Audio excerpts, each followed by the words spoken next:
Welcome to the stage, Maria. Well, I thought that's a wrap. We're having so much fun. This is what happens in real life, right? Exactly. We need to be resilient and not take things sometimes too seriously, even when it happens to be traumatic, because stuff Mm, happens. good. And then we'll just shake it off. Yeah. Shake it off. Shake it off. I think that's all I can sing without getting in trouble. Maria, I'm so happy that you're back. I love having conversations with you. I know that you talk about grief, and we've gone down different paths with the grief. And I'm curious as to how it's going to play into the patterns, which I don't want to tell you about because you know this by now. The patterns just kind of happen without us pre-planning every or anything. Ouch. It's so true. But I am still going to start with that same opening question, which you've heard. It's not so secret to you, but that's okay. If you could have other people describe you in just 3 words, I almost gave you two. I should challenge you. In 3 words, what would you love those 3 words to be?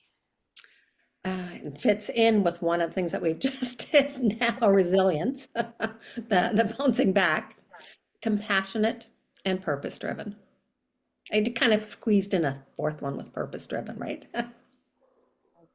Passionate. And you said purpose driven? hmm Driven. I don't think my pen is working. Just throw it away. Get another one. If I put it back in, I will forget which one. So if I throw it somewhere across the room by the door, then on my way out, I will remember to pick it up. Hey, I do that So with papers. yeah, see, you're like, I can't put it I down. can't put You them here never. because then they stay. If you kind of just put them on the other side, it's like, oh yeah, I know I got to deal with them in some way. Throw them away or Okay, so resilient, compassionate, and then purpose driven. How do these 3 words or phrases, whichever, how do they play a key role in that core message that you have for people?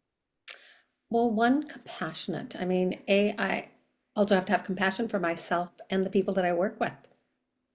And in some ways, that compassion has to overflow into the world as a whole. Like we can't just be in a little bubble.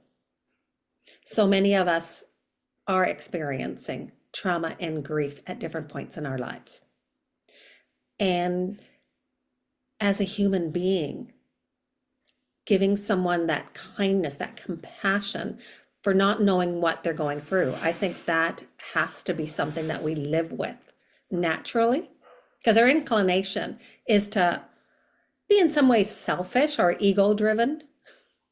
You've seen these uh, articles or memes where people are doing things and then you're wondering, how do people not notice what's going on beside them? Have you ever been in a grocery store where somebody has a cart sideways in the aisle and they have no idea when there's a group of people trying to go down the aisle? hmm Happens all the time. It's like, where's your situational awareness? Yeah. And even sometimes I mean, I've been out in coffee shops and I notice other people there, and then there could be the one person that looks like in pain.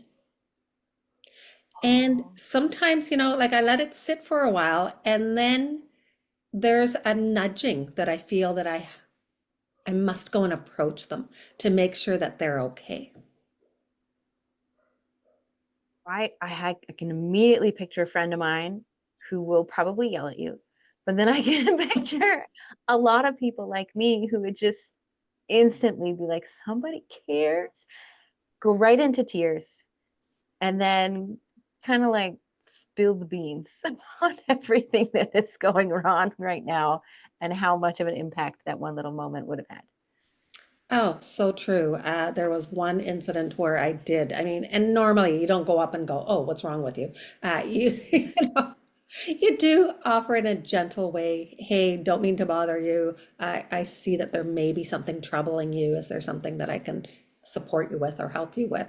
And one of the women did. She broke in tears, and basically it was an abusive relationship, and she didn't know what to do. And all of a sudden, myself kind of going, okay. And then the other people that I was having coffee with we helped her finding a place of where to stay. Like we call, you just Google, who am I supposed to call? And Yeah, even the people when you're on the other line will help in wanting to help you find where the right aspect is for this person. So I mean, that was my first. I never expected someone to say that.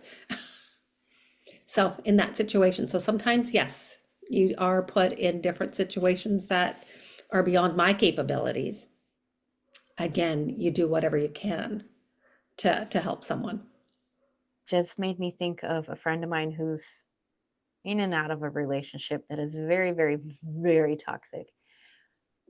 What if the person is in a toxic relationship, abusive relationship, and they couldn't Google something like that because their partner is going to check their phone, is going to check the internet. Like you immediately feel trapped and you can't even seek those seemingly simple ways out or support because you're like, I'm going to be found out and everything is going to get even worse for doing so. I didn't even think about that until you mentioned she could just Google search it. Yeah, and I mean, well, she didn't on her phone. It was like the rest of Yeah. us that did, Yeah. right? And even where she was going, they are very protective of their location. Like we weren't even Yeah. to know. It's kind of like, okay, let us give her, let us speak to her and we'll tell her. Um, Yeah. and so we did. So it's amazing how um, when one person steps up, the other people at the table will also step up because they're like, oh, okay, now it's okay to help someone because they did ask for it. Can we touch on that Yes. for a moment? Mhm. How do I broach this subject? I don't know. Um, the I know that some people will just immediately help in any situation that they feel like they can, but how do we know when it's appropriate to help and when it's not appropriate to help? Give us some sort of help before we feel like we're just getting in trouble for trying to help somebody. Well, one of the things is that you don't just automatically help. I mean, I usually get a nudge. I always find that in no matter where I am, I mean, I've been on a cruise one time where I approached someone. It wasn't right away. There's something about them, and then I get this nudge that says, go and approach them, go and approach them. So I have an inner thing that says, I gotta go. Ah, And so then I mhm. listen to that. And I approach them saying, look, I don't want to interfere in what's happening in your life, or I don't want to budge in. I just get a feeling that there's something going on and that maybe you need some support or some help. And if I have the message wrong, just tell me to leave and that's okay. Because I don't know who these people are. They're strangers. Yeah. And I'm approaching them out of the blue. Yeah. I mean, sometimes we'll see, hopefully, minor situations, hopefully. Um, and you're like, should I butt in? Should I not butt in? Like when it comes to kids, that seems to be more clear. It's like when it comes to younger kids and somebody's bullying somebody and we're the adults, right? It makes more sense for the adults to butt in and be like, this is not okay. Yeah, Yeah. that and so But when true. it, I think when we see someone harming someone, I'm yeah. actually speaking about someone who's on their own and it's just their expression on their face or the energy that they're admitting. Mm, When you see someone that, yeah, I mean, we hear it all the time too, where someone has stepped in to help, where someone is being attacked, someone is being bullied, then definitely I think something in us just goes, especially if we're compassionate people and wanting to help. We see that someone else is getting hurt. I haven't been in that situation. mm, And sometimes I've learned now, do not think of what I would do because I don't know what I would do. mm. I bring these questions up because I know that you talk about grief and I know that you talk about trauma. And many of the times when we want to help or we feel that urge to help, some of it is very much our own trauma, our own guilt, our own story that is being filtered onto somebody else. That is a layer of it for sure. And it's so How true. can yeah, how can we recognize that that outside thing is actually a part of something that we need to deal with as well? And that's a two-sided challenge in some ways, because now you're I dealing with know. two people. The person who we're going to say who wants to help someone else in grief and doesn't recognize that they themselves are hurting and have old wounds, and that's what they're responding from. Many times, none of us know that that is what the response is coming from, unless we're really in tune to who we are and our values. Most of us do not know that we are carrying old wounds. And sometimes old wounds are, because I know I did this too. I mean, how many times have we heard about we have to be positive, and we've gone on the self-help aspect of we're going to fix ourselves because we've had so much stuff in the past, and we're going to fix ourselves, and we take courses and they tell us what we're supposed to do. And in reality, I think what we do is we repress it even further, thinking that we dealt with it, we're over it, because that's what we're taught. We're taught to move on, you get over it, you're strong, you can get it. And the more positivity we can add to our layers, then the more we got. And if we don't get it right, we're not being positive enough. And in actual fact, it doesn't matter how positive you are, things still happen. And because I know I had that happen to me where I thought, okay, I dealt with my past issues and things like that. And then after when my son died, those same issues came up, popping like 100-fold. And that's when I realized I didn't heal my old wounds. I just kind of went, let's go put them down deeper, deeper. It's like, okay, I'm an Italian.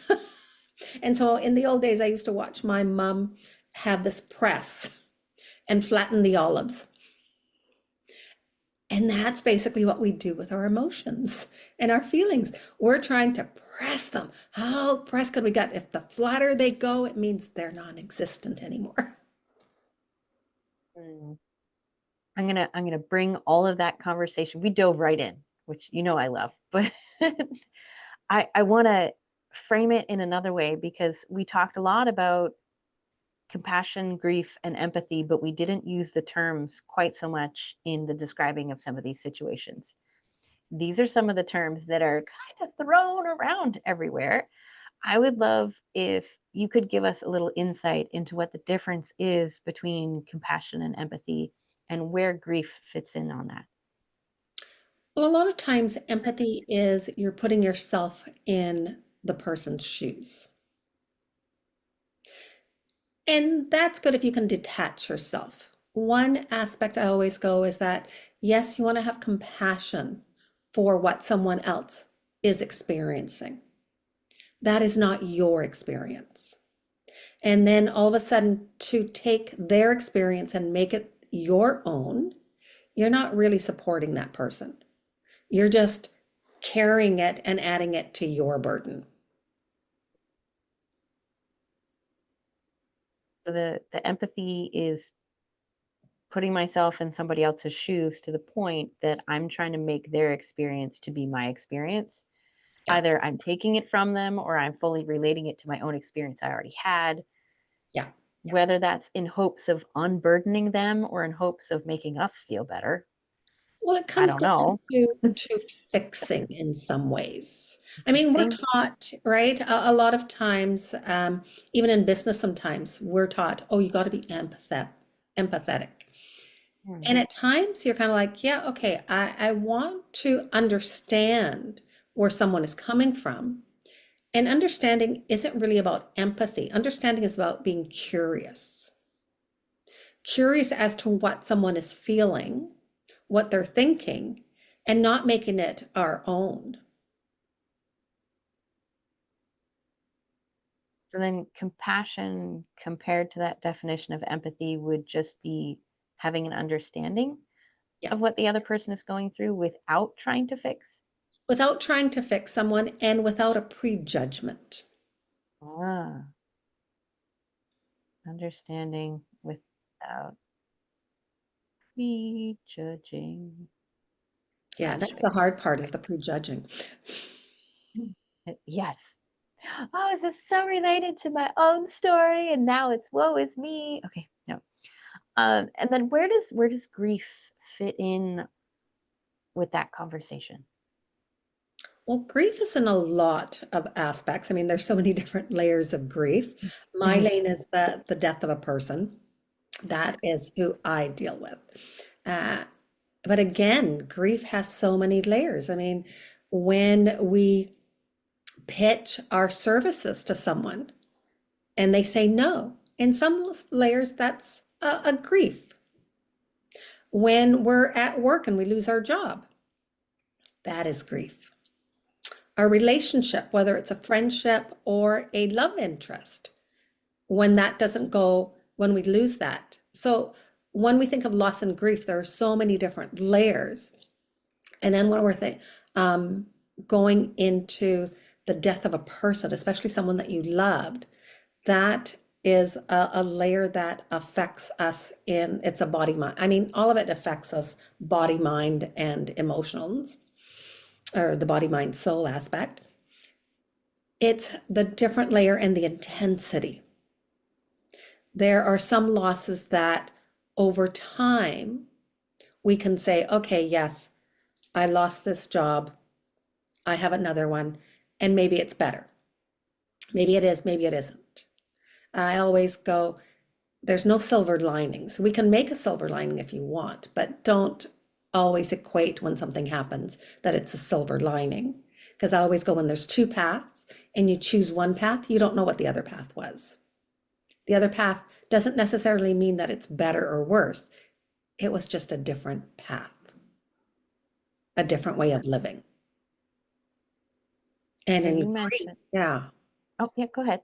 Oh, and I was going to say, and in grief, when our loved one passes away, it's a path that we did not choose. Not chosen. Okay. You mentioned that your son had died and that you focus more on the aspect of grief through the lens of death. Was that the experience that inspired you to be on this journey of educating people and talking about grief? Or did it kind of start before that? Yeah, I always go, I don't think anyone ever wakes up and goes, I'm going to be in the grief lane. Yeah, it's usually from personal experience. And even though I had other experiences beforehand, it did not lead me to being a certified grief educator. It was after my son had passed away. And then 10 years, I always go, I spent 10 years in limbo where it was that automatic pilot. You're living just on automatic pilot. It's a blur. I go, I lost 10 years of my life. I don't know what the heck happened. It's like my son died, and then I woke up 10 years later. But in those 10 years, I was functioning, but functioning in isolation, functioning in rebelling, because the scent, we all hear those cliches, we all hear the platitudes. There's the 5 stages of grief. When are you getting over it? When are you moving on? It's almost like, where's the tick box? I'm done over this. Now I can go on to the next step. Grief doesn't work that way. And that's what I found is that I was rebelling, going, this can't be the right way. There has to be a different way. And so for me, I frame grief as we are walking with grief. We carry love and loss in one breath. So as I breathe, I'm missing my son and loving him, but I'm also living life. It doesn't negate that I'm living life. That's an important piece too, is being able to hold the space within yourself for grief and the sadness and the fear and everything that comes with that for you, but also allowing yourself to have those moments of joy, those moments of peace, the things that we do not technically associate with grief. And then we can think that maybe we're a bad person or we didn't love the person that we lost because we experienced that one short moment of joy when we're still in the grieving process. Do you So have any like insights on where Oh, those so people are. true. Yeah, and that's the aspect is that when we're in grief, either one, we feel that this is, I mean, when we're in that rawness, we just feel that this is going to be our life forever. We sit in fear. We sit in that fog of being afraid of what's going to happen next. I mean, personally for myself, I thought I was going to be, you know, when you see those sometimes scary movies and you see those old rickety houses, and then they go, don't go to that house. There's that old lady that lives there. Her son passed away and she never got over it. This is what happened to her. And so that's the fear that we have as grievers. And then the other fear is that if we are living life fully, if we're laughing, if we're being joyous, all of a sudden it's the fear of, oh my God, I'm forgetting about my person. How could I do that? Like they didn't exist. And so those are the two scenarios that as a griever, we feel that we can only choose from. And so that was one of my fears is if I heal, because we use the word healing a lot, like everybody uses, oh, if you heal. So healing meant that I was going to forget who my son was. I was even going to erase his whole existence. And that was scary. And that is where I kind of thought, no, why do we have to choose either A, like the being the scary person, or B, being a life that I forgot who my son was? Where's the path that I can carry? I'm loving him and I'm missing him so much all these years. And I can still laugh at having fun in life. Find in the personal experience what helped me get through some of my losses. And thankfully, I have not had a lot of close losses. Most of my close losses are pets, not so much people, but there have been a few people. One of the things that has helped me is in not thinking that I have lost them per se. They're not gone. It's not like I can never think of them again or love them again. It was, they have changed um, their state of existence, I guess, just to make my brain feel a little better. And that I can talk to them anytime I want.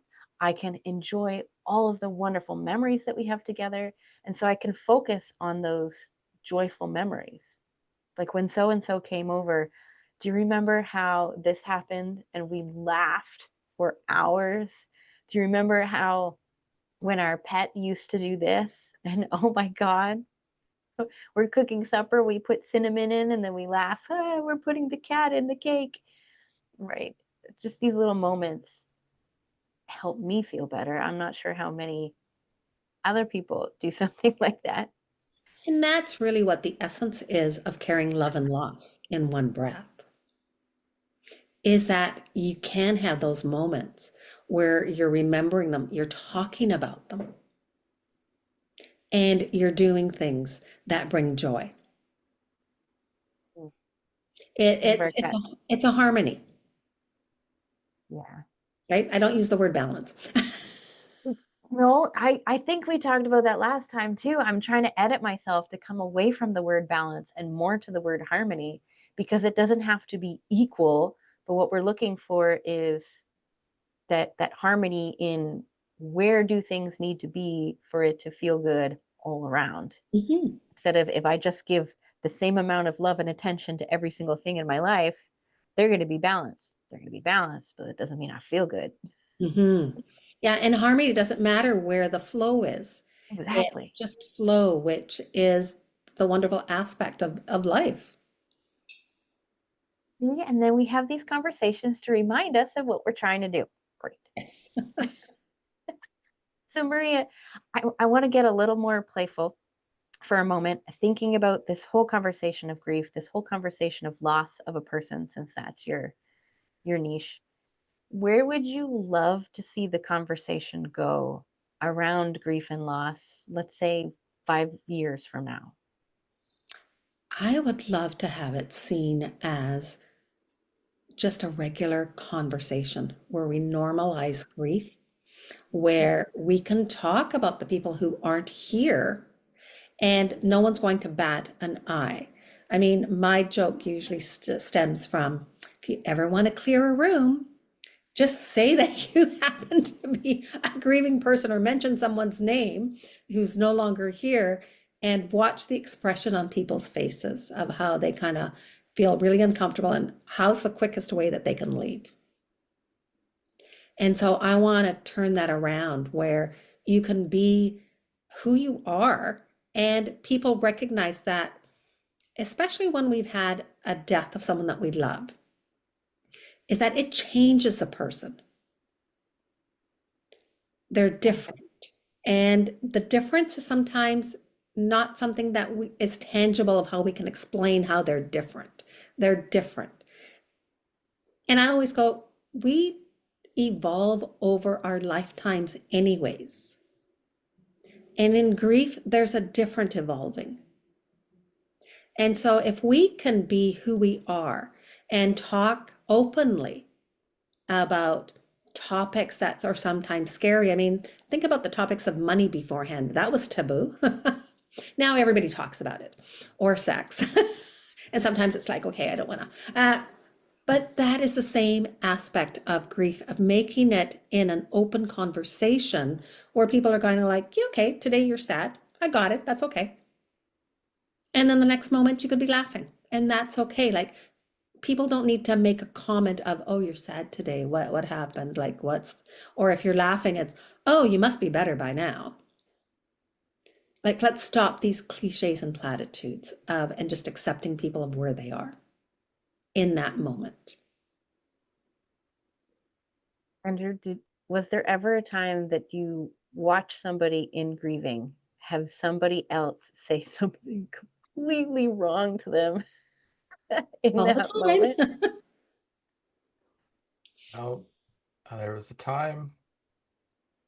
Yeah, there's been a couple times. I mean, you got to understand where people are too, and like where they are in their grief. Like when the biggest thing for me is when I lost my mother. I was in a very like grief-stricken lifestyle, and I was self-medicating. I was doing everything, and someone tried to comfort me, but I just wasn't ready.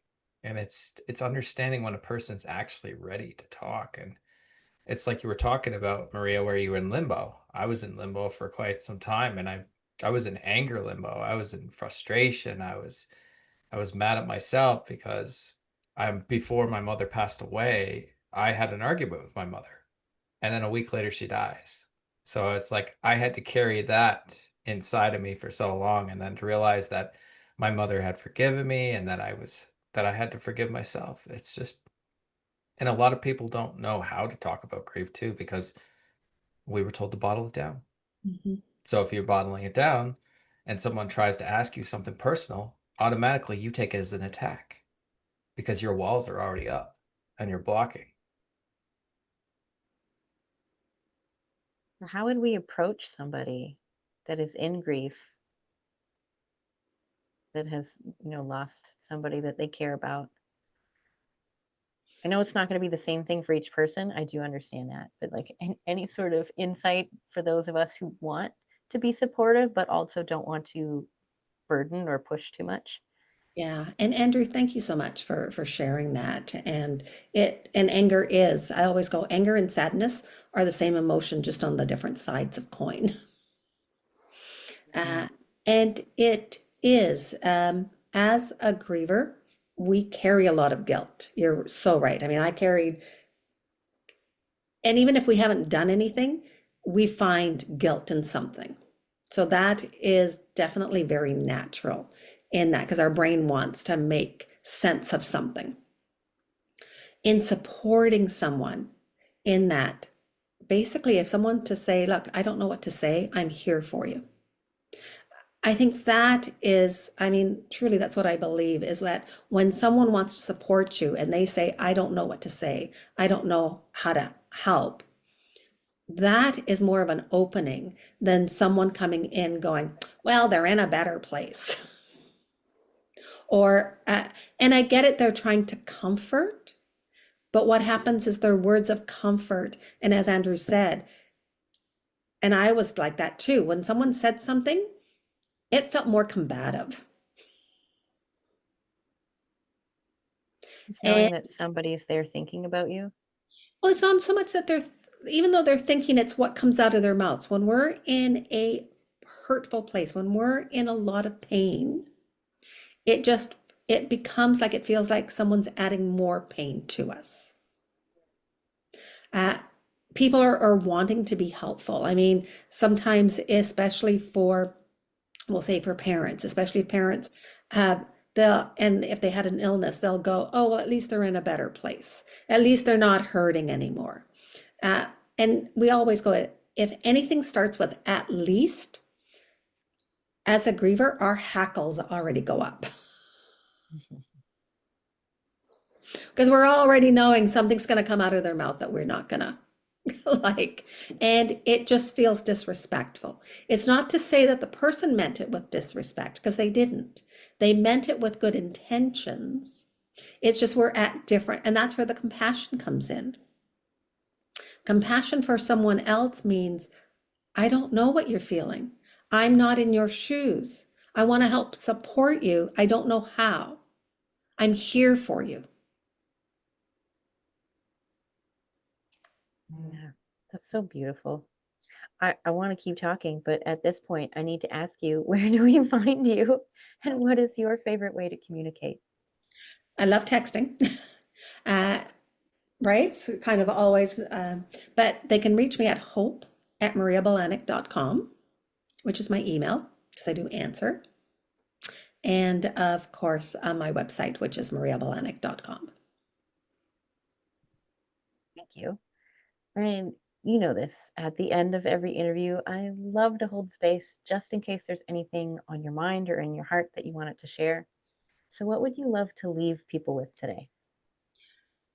I want them to leave with giving themselves care daily, right? And my care framework is compassion for yourself, acknowledging your thoughts and feelings without judgment, release of the guilt, the shame, the regrets, everything that we're holding on, and to exhale. Our Hmm. breath holds so much, and we don't realize when we're in grief that we are holding our breath. And so that's where the exhale comes in, when the release and the exhale. I know I've told you this story, but I know Andrew hasn't heard it. A few years ago, I had this conversation with my husband about the whole mental health as it runs through a lot of our family and friends. And that's how he described the releasing of the tension when like anxiety slowly starts to fall off and you feel a little more normal. He's like, it feels like I can finally exhale. And then when you think about what it feels like to exhale, it's like, oh, yeah, the tension really does start to come off. Your shoulders drop a little, your tongue comes away from the roof of your mouth. You're starting that cycle of breath all over again. And I think that's what we forget sometimes is we're so busy going, it's all in breath that we can't take our next breath without the exhale. Letting it in, letting it out, letting it in, letting it out. This is a phase that we can rely on. Mm. And so I love that. Maria, we have about a minute and a half, so I'm going to ask you a fun question this time. Ooh. Ooh, I know. If you could share your message in any sort of crazy cool, like get creative, don't worry about if it's ever going to happen. If you could share your message in any way, what kind of method would you love to use? Oh, that's a good one. All of a sudden, what came to mind was dance. Ooh, do you have a Yeah. favorite type of dance? I think just free movement. It depends on what the music is. You have to, right? It's whatever the beat of the music is. Um, and that's what, because right now I'm envisioning when, because movement has automatically that exhale. Yes.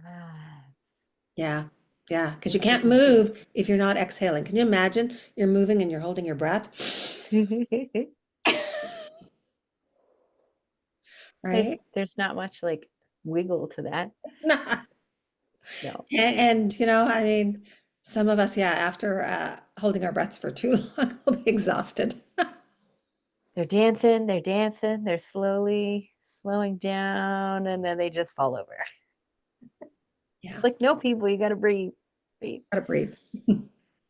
This was both enlightening, very human, and fun, as Yeah. always, Maria.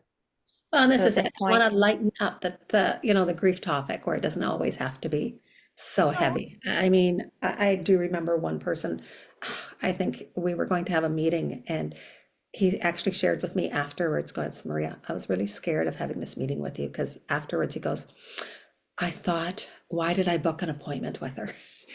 It's going to be such a heavy appointment. Like she's talking about grief. It's going to be, and at the end of it, he kind of went, it was so fun. Like you lightened up what grief is. And I'm like, yeah, I mean, it, and I still haven't found a word, the right word. Some people use seasons, what, right? And I'm going, there's a different path journey to grief.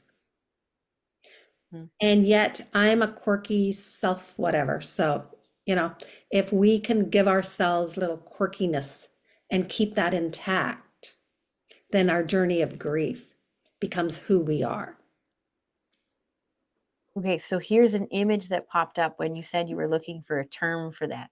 The Okay. image was reaching into a craft drawer and picking out a single, oh, what is it called? The wire fuzzy sticks for some reason. Pipe cleaner, Pipe a cleaner. Yeah. random pipe cleaner.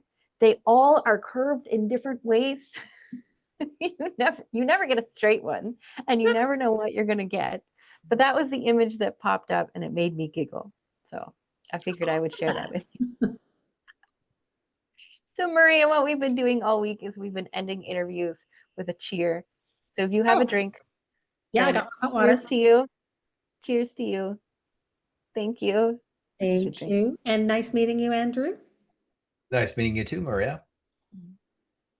So at this point, I will call this the official close of the main part of your interview. Thank you so much, Maria. Thank you.